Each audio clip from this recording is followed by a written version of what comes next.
troisième partie, la formation. Un sujet abordé avec Henri Lachmann, vice-président de l'Institut Montaigne, qui fait un état des lieux de la formation en France.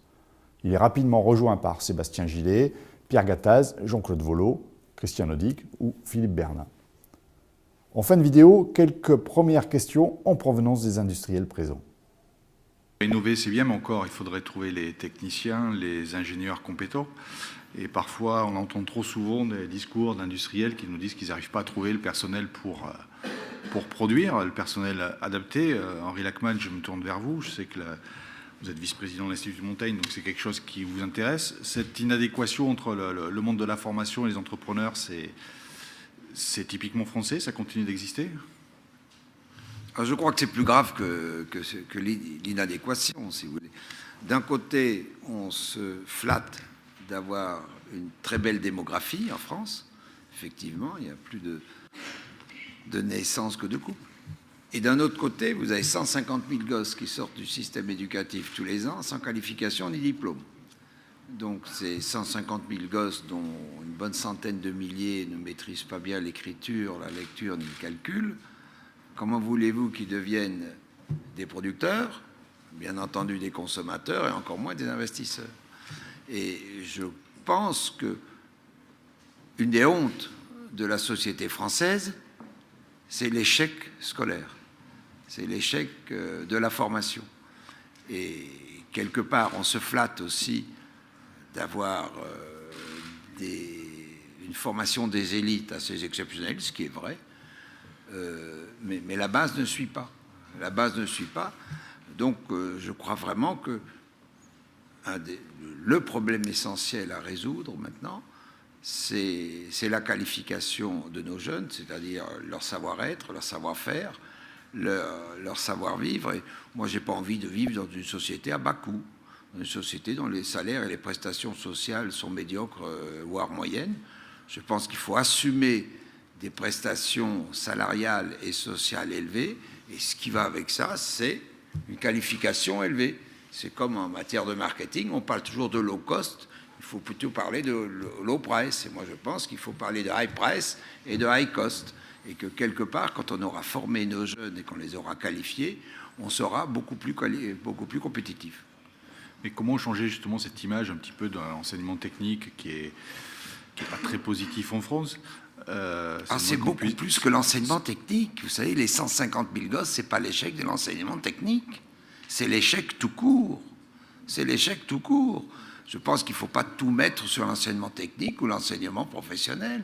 Ça se passe à la maternelle et à l'école primaire. C'est là que ça se passe, ce n'est pas dans la formation professionnelle.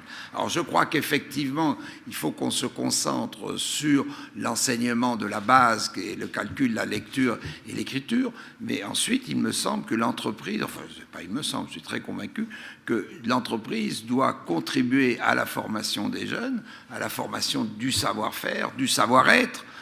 En France, malheureusement, la famille fout le camp, l'Église fout le camp, l'État fout le camp, l'école fout le camp, et qu'on recherche dans l'entreprise ce qu'on ne trouve pas ailleurs, donc essentiellement le savoir-être et voire le savoir-vivre. Et il faut que les entreprises contribuent à la formation des jeunes. Je vous rappelle qu'en Allemagne, plus de 50% des jeunes sont formés par alternance, en apprentissage. En France, il y en a 400 000 et c'est probablement la filière de l'échec.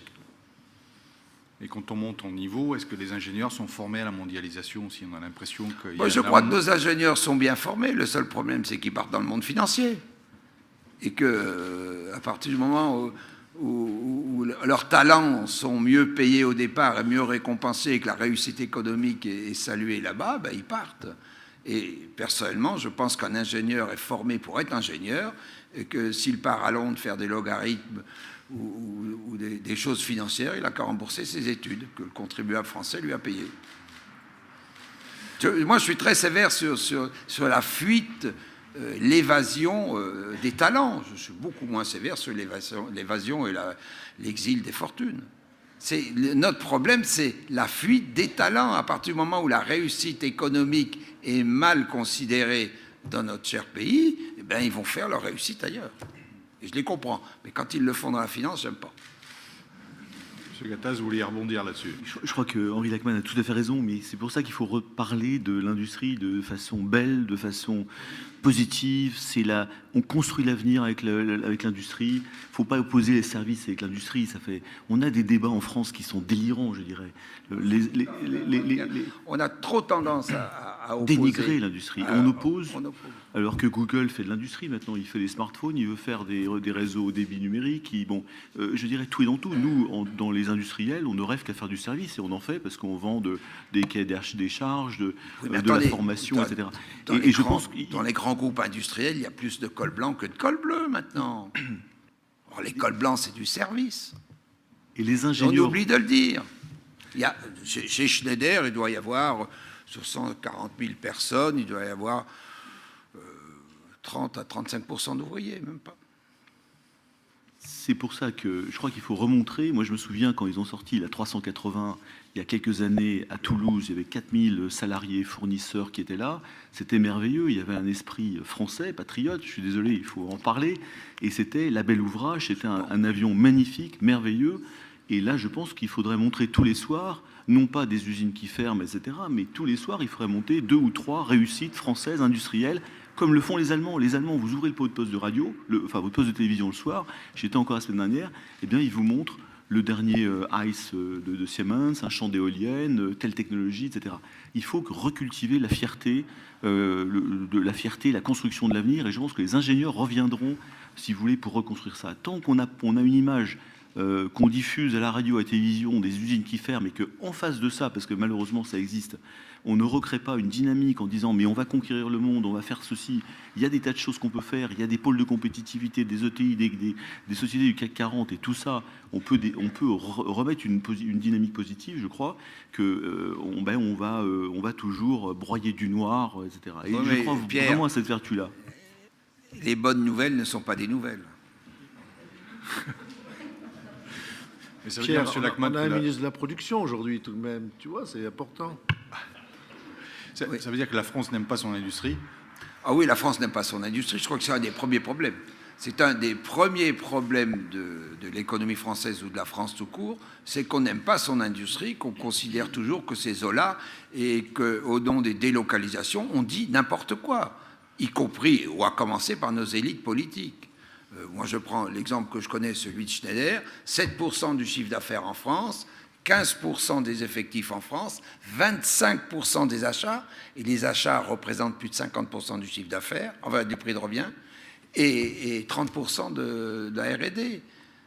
Après, on nous dit, vous êtes délocalisé. Bon, je veux bien. Mais on est responsable parce que quelque part, si on n'aime pas notre industrie, c'est que les industriels n'ont pas fait la pédagogie des faits, n'ont pas pris le temps d'expliquer aux Français ou à la population ce qui se passe. Mais c'est aussi dû à notre système éducatif. Je ne sais pas si vous avez lu les manuels scolaires d'économie. C'est vraiment marxiste, hein, je suis désolé. Moi, je suis plutôt, on me dit plutôt social. Mais c'est clairement marxiste. C'est opposé l'un à l'autre. C'est l'exploitation du travailleur par le capital. Alors je vois Sébastien Gillet à côté de vous, mais c'est vrai que dans le côté éducation, formation, vous parlez des Allemands. Quand on voit tous les salons allemands, c'est toujours rempli de jeunes, même de familles qui viennent visiter les salons. Ça se passe comment en France? Est-ce que vous avez je veux dire, en Allemagne, ça commence par le village. Parce que les industriels allemands font partie du tissu économique micro-local. Ils sont au Stammtisch le soir. Moi, je voyais autour de moi, je disais à mon voisin, et ce n'est pas critique vis-à-vis de Radial, et c'est peut-être critique vis-à-vis de Schneider, tout le CAC 40 est à Paris. Ils ne vivent pas dans le territoire. Ils ne savent pas ce que sont les territoires. Ils n'ont pas besoin de voir les territoires. Ils se voient au siècle tous les mercredis ou tous les troisièmes mercredis de chaque mois. Il faut faire partie du tissu sociétal. Et ce n'est pas notre cas. Non, c'est vrai qu'on a un vrai problème de culture, et nous, on le voit bien sûr sur le salon, parce que je commence aussi à voyager dans pas mal de pays. Il y a une vraie différence entre l'Allemagne et la France, en tout cas je l'ai vu concrètement, c'est qu'en Allemagne, simplement, les parents sont fiers quand leurs enfants travaillent dans la mécanique. En France, on a honte. Et à partir de là, c'est vrai que ça pose des gros problématiques que Pierre a dit tout à l'heure. Donc nous, on s'est dit, en tant qu'organisateur du Salon Industrie, notre peut-être mission, mais en tout cas, si on peut apporter notre petite pierre à la reconstruction de cette éducation, c'est peut-être de nouveau rééduquer les parents d'élèves, rééduquer les COP au niveau des écoles. Alors c'est un début, mais ça peut commencer comme ça. De nouveau, en partant de la 4e et la 3e, à de montrer ce que c'est une nouvelle fois l'industrie. Donc c'est vrai qu'on fait des parcours, des visites guidées au niveau du salon, donc du 16 au 19 avril. Je sais qu'il y a pas mal en plus d'exposants qui jouent bien le jeu en essayant de présenter en tout cas un maximum de savoir-faire, un maximum d'applications avec des machines en fonctionnement. Et on aura donc une douzaine de visites guidées pendant les 4 jours du salon avec les ingénieurs et scientifiques de France pour de nouveau en tout cas rééduquer les jeunes, les parents d'élèves à l'industrie qu'aujourd'hui qu'elle est tournée vers le futur et en tout cas dans l'aspect innovation. Et ça en tout cas c'est notre cheval de bataille pour cette édition 2013. Mais si on veut que les jeunes aiment leur industrie, qu'on arrête les CDD des jeunes. Je trouve qu'on ne peut pas demander aux jeunes d'aimer leur industrie quand on les embauche systématiquement et toujours en CDD. Alors, on a des questions du public. Je peux faire un commentaire, je voudrais juste compléter ce point-là. C'est relatif à des propositions que nous avons faites au comité Richelieu. 2 propositions. La première, c'est que, et beaucoup de dirigeants le font, naturellement, d'aller passer une semaine dans des cours de formation dans les écoles d'ingénieurs ou de commerce pour expliquer ce que c'est que l'entrepreneuriat et renvoyer une image réelle du terrain, très, très pratique, au travers de l'histoire de sa propre expérience. Et l'autre point qui serait assez intéressant, c'est on l'a proposé en tous les cas à Vincent Payon, c'est que les enseignants viennent, pendant l'été par exemple, passer 3 semaines, 1 mois dans nos PME. Voilà, qui viennent sentir l'huile, comment ça se passe, pour qu'ensuite ils racontent la vraie vie à leurs propres élèves. Voilà, on attend la réponse. Vous savez comment s'appellent les rapports que font les enseignants en économie en seconde, en classe de seconde, les profs d'économie de seconde qui viennent passer 6 semaines en entreprise, ils n'appellent pas ça un rapport de stage réglementairement. Ça s'appelle un rapport d'étonnement. Tout un programme, hein. Alors justement, là, à ce sujet, j'ai une question du public. Quelqu'un me demande à quand la formation en économie industrielle obligatoire pour les élus? Je peux répondre. J'avais une proposition à faire sur ce sujet. Je pense il y a 2 sujets. Il y a rapprocher les mondes de l'éducation nationale avec l'industrie. On a mené au niveau de ma fédération, la FIEC, et de Radial, ce qu'on appelle classe en entreprise. Vous prenez une classe de seconde, première, terminale avec les profs. Ils font cours de maths, de français, de philo dans l'usine. Et toutes les 2 heures, ils vont voir un salarié par groupe de 8.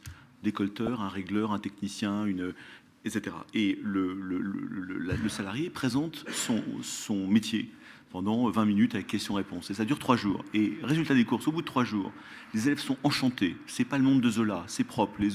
Les ingénieurs discutent avec les ouvriers, je dirais, ils sont contents de venir le matin, les gars, c'est propre, etc. Les professeurs découvrent un monde qu'ils ne connaissaient pas. Et je pense que c'est très important de leur montrer ce monde qui est un monde de passion, de fierté, de conquête, d'exportation. Et les salariés sont extrêmement contents, fiers. Il faut faire parler beaucoup plus nos salariés sur l'industrie. Moi, je trouve parce que quand ils parlent, c'est merveilleux, c'est le plus beau métier du monde, c'est la plus belle usine etc. Et je crois qu'on se trompe un peu, il faut vraiment communiquer. Alors ça, c'est la première chose qui marche. Il y a Semaine de l'entreprise, de l'industrie, tous les ans, à la fin mars, je crois, qui est organisée, où on peut faire des portes ouvertes, des classes en entreprise. Et deuxième proposition, pour aller dans le sens de la question, je crois qu'il serait fondamental, je l'ai suggéré à Louis Gallois il y a quelques mois, c'est que tout haut fonctionnaire qui doit s'occuper du pays passe 2 ans dans une PME, 1 an à la droite du patron, dans une PME comme secrétaire général, pour s'occuper de l'URSSAF, de la TVA, de droit social, et partent ensuite 1 an à l'exportation à Hong Kong, à Singapour, etc. Et ensuite... Ah, si, mais Monsieur Gattaz... Non, je pense que c'est... 2 ans, ça fait 700 jours. Hein. Et je pense que c'est important, parce que, si vous voulez, on a trop de décalage aujourd'hui entre des gens très très bien formés, bon, qui font leur métier, si vous voulez, mais qui ne connaissent pas les préoccupations de terrain que nous avons, qui sont des préoccupations, mais je dirais, de l'entrepreneur, de l'artisan, de réglementation extrêmement compliquée. Bon, et je crois qu'il faut et ce serait bien que nos élus, d'ailleurs, nos députés, viennent régulièrement et passent peut-être même, je me demande si un député ne devrait pas passer 6 mois dans une PME avant d'exercer sa fonction de député. Ça changerait peut-être la face de la France. Mais... Monsieur Volo. À la question sur les élus, justement, Je pense quand même qu'il faut être optimiste parce que quand on regarde, vous savez, la mode est aux signaux faibles. Bah, on les a quand même, les signaux qui sont là, et les élus, de tous, qu'ils soient les élus municipaux, les députés, les sénateurs, ont tous à souffrir des fermetures des usines. Et ils se sont rendus compte, qu'ils soient de droite ou de gauche en ce moment, je pense que Pierre sera d'accord avec moi, qu'il y a un vrai sujet. Que ce soit la droite ou la gauche, tout le monde a repris le sujet en main. Les États généraux de l'industrie, la conférence nationale de l'industrie qui a été maintenue par les nouveaux gouvernants, la volonté que les choses changent. Il y a une vraie prise de conscience actuellement. Ce n'est pas de la méthode Coué, ce n'est pas non plus de l'angélisme, mais il faut être optimiste sur ce sujet. Quelque chose s'est passé de différent que je n'ai pas connu, puisque j'ai une vieille carrière d'industriel et d'ingénieur, et je pense que l'espoir est là. Voilà, ce n'est pas une fois de plus de la méthode Coué. Je crois que c'est là, c'est pour répondre à la personne sur les élus. Quand vous parlez aux élus aujourd'hui, sauf si c'est un excité écolo et ainsi de suite, oui, bon, ça existe encore.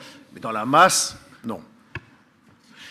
Alors, Jean-Sébastien, est-ce qu'on a d'autres questions sur tout ce qui concerne l'innovation, la formation et l'adaptabilité?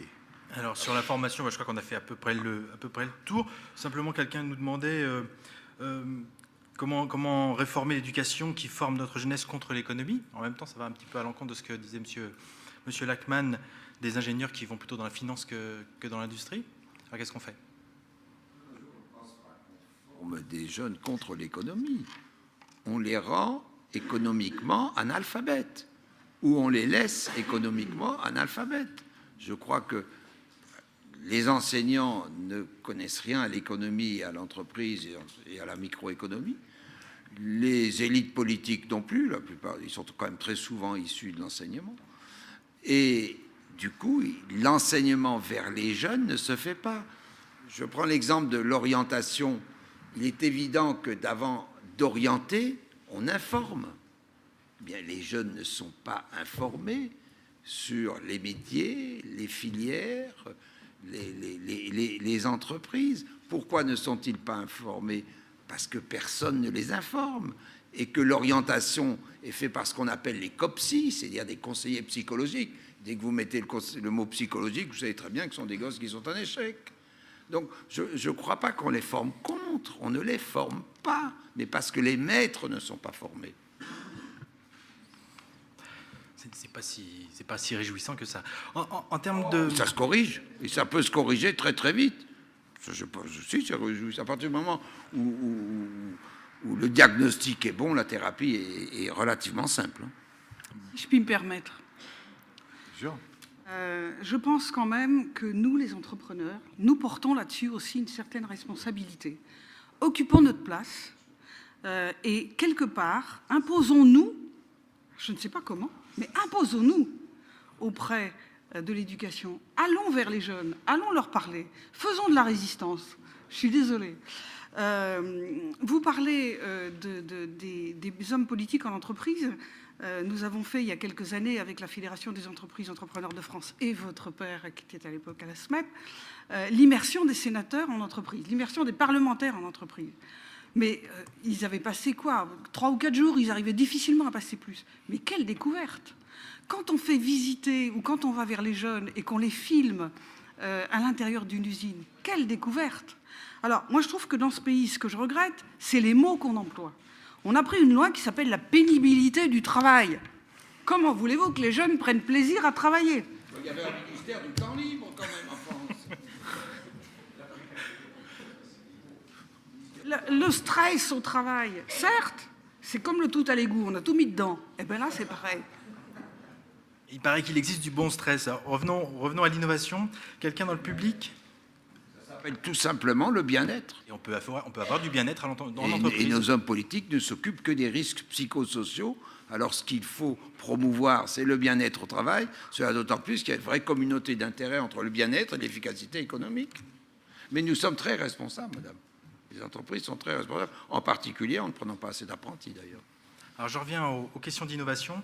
Quelqu'un me demande comment voyez-vous le rôle des business angels dans le financement de l'amorçage dont vous parliez tout à l'heure, M. Bernat?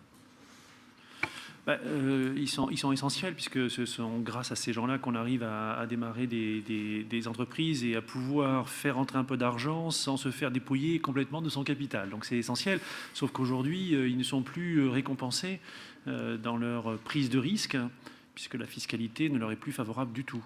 Et moi, je suis inquiet de voir énormément d'investisseurs privés aujourd'hui nous dire que cette année, ils ne feront aucune opération. Ils ne vont rien faire. Peut-être certains, de façon provocatrice, vous disent qu'ils vont acheter des œuvres d'art. Voilà, c'est fait comme ça. Mais ils vous disent qu'ils ne feront rien cette année. Et là, on coupe cette phase essentielle qui est l'amorçage. Hein. Pas d'amorçage, pas de développement. Bon, voilà, donc, à moins de revenir sur un texte modificatif du PLF, franchement, je ne sais pas comment on va faire. D'autant plus qu'il y a deux points qu'il ne faut surtout pas perdre de vue. Le premier, ce sont les rôles des capitaux. Des business angels, comme vous l'avez dit. Le deuxième, c'est le rôle des FCPI, essentiellement, qui viennent financer juste un petit peu après les entreprises qui ont besoin de 2, 3, 4 millions pour accélérer leur développement. Mais ces FCPI qui sont collectés sur des avantages fiscaux des ménages. Et on sait aujourd'hui qu'il y a un plafond qui a été calé à 10 000 € et qu'une fois qu'on a payé sa crèche et quelques services à domicile, les 10 000 € ils sont consommés. Donc le fait d'aller donner un peu d'argent aux gens de la Poste pour collecter et ramener un peu d'argent dans ces FCPI, ça va, l'éponge va se vider. Et quand elle sera sèche, là on aura un gros problème. Et le problème, c'est qu'avant de réamorcer l'éponge, ça ne va pas se faire immédiatement. Il va falloir que le robinet se rouvre, que l'éponge se regonfle avant de redistribuer l'eau qu'elle aura en trop. Donc c'est-à-dire que là, à mon avis, on a pris deux années de vaches maigres sur l'innovation. Et ça, c'est terrible, parce qu'il y a tout un tas de PME innovantes qui ne vont pas naître. Voilà. Bon, après, je ne sais pas, je ne connais pas la solution. Rapidement, il y a une deuxième question, puis je crois qu'il faut aller vite. Oui. Il y a une deuxième question sur l'innovation qui est aussi importante. Les aides à l'innovation sont-elles réellement accessibles aux petites entreprises, justement ? On a l'impression que c'est très chronophage, que ça prend énormément de temps, énormément de ressources, et que donc les petites entreprises ne peuvent pas s'en sortir à aller chercher les aides. Oui, alors là c'est un vrai sujet aussi, c'est qu'il faut, alors on va pas parler du guichet unique, parce que c'est à force de trop en parler, on ne sait plus ce que ça veut dire, mais il faut effectivement simplifier, donner un peu plus de grille de lecture, et créer finalement un parcours sécurisé de l'entrepreneur en innovation. Il y a en revanche de fantastiques outils qui existent en France, hein, le Crédit Impôt Recherche en premier, et tout un tas de dispositions. Je crois qu'il faudrait que les régions soient un peu plus à la manœuvre pour être beaucoup plus proches des entreprises. Mais ça veut dire qu'il faudrait délocaliser des responsabilités de certaines organisations qui sont très parisiennes, les mettre en région et faire travailler les régions, les investisseurs en relation directe avec les filières. Parce que s'il y a bien un endroit où les gens sont connus, c'est bien dans leur région. Et dès qu'ils sont vus par une filière, ils sont automatiquement rentrés de façon extrêmement positive dans cette filière-là. Donc là, je crois qu'il y a beaucoup de choses, trop de choses, il va falloir les rationaliser et donner un accès beaucoup plus simple et le faire, à mon avis, à partir de la région.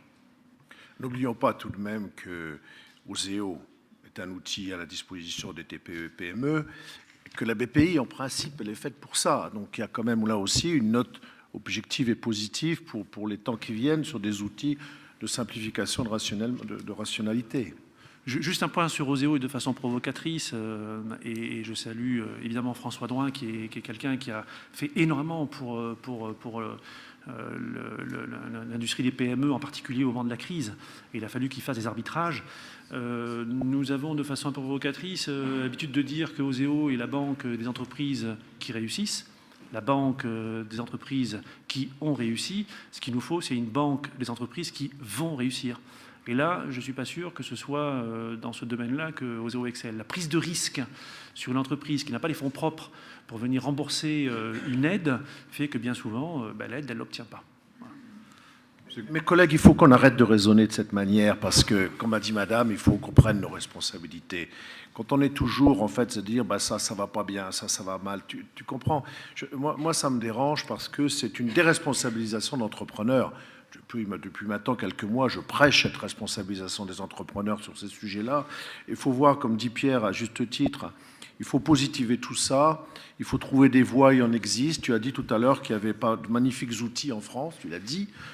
Il faut repasser sur ces choses et ces notions qui existent, et notamment la responsabilisation des entrepreneurs par rapport à ces sujets. Vous savez, le problème aujourd'hui, c'est que l'entrepreneur demande sans cesse à l'État et aux collectivités ceci et ça et ça et ça. Et en fait, on va mettre l'État, les collectivités, à une position qui n'est pas la sienne. alors qu'il est là comme un accélérateur de projet, qu'il est là pour aider, mais il n'est pas là pour décider, en fait, c'est ça. Et donc, il faut maintenant qu'on rechange ce positionnement. Madame, j'étais très heureux de vous entendre parler de ce sujet, et cesser d'avoir ces discours de dire, il n'y a pas ci, il n'y a pas ça, parce que ça existe. Il y a énormément d'outils qui existent, mais on a une attitude, nous, qui génère, en fait, ces positionnements. C'est l'histoire de la poule et de l'œuf, qui c'est qui a commencé et comment ça se fait. Parlons d'un discours positif, dynamique et agressif, et je pense qu'on pourra avoir des chances de changer la situation actuelle de notre pays. Alors juste si je puis me permettre, il faut trouver un équilibre entre la liberté d'entreprendre et la responsabilité des entrepreneurs, certes, mais la liberté d'entreprendre, qui quand même dans ce pays est malheureusement très souvent entravée par une insécurité juridique, fiscale ou financière qui entrave, ou sociale. Donc il faut trouver ce juste équilibre. Et là encore, certainement on a nos responsabilités parce qu'on ne parle pas assez, mais je pense que cet équilibre-là, aujourd'hui, est quand même dénaturé. Et il faut le retrouver. Alors, justement, nous n'assurons pas notre position. Allez, dernier mot, Pierre Gattaz. Oui, je crois que c'est là la compréhension de l'économie est fondamentale, parce que la fiscalité peut être incitative comme le crédit impôt recherche, le crédit impôt, le CICE, ou vraiment punitif, coercitif comme ce qu'on vient de discuter sur le PLF 2013. Je pense que les élus, et je rejoins quand même Jean-Claude Volo sur le fait, moins on en demandera à l'État, mieux on se portera, parce qu'on ne devra rien en contrepartie. Ceci étant dit, la fiscalité, à mon avis, elle doit vraiment être vécue comme un outil de développement économique. Et lorsqu'on a des problèmes de financement des PME, etc., il ne faut pas tout casser en mettant des lois qui sont anti-économiques à la fin et qui assèchent encore plus le financement des particuliers qui ont de l'argent et qui pourraient mettre du financement dans l'économie. Et donc je pense que cette culture économique, elle va jusqu'à la fiscalité, et la fiscalité doit être un moyen fantastique de pousser vers de l'innovation, vers des PME, et de ne pas être utilisé comme quelque chose de coercitif, voire très souvent de punitif même. La séquence qu'on a vécue était quand même est toujours pas drôle aujourd'hui.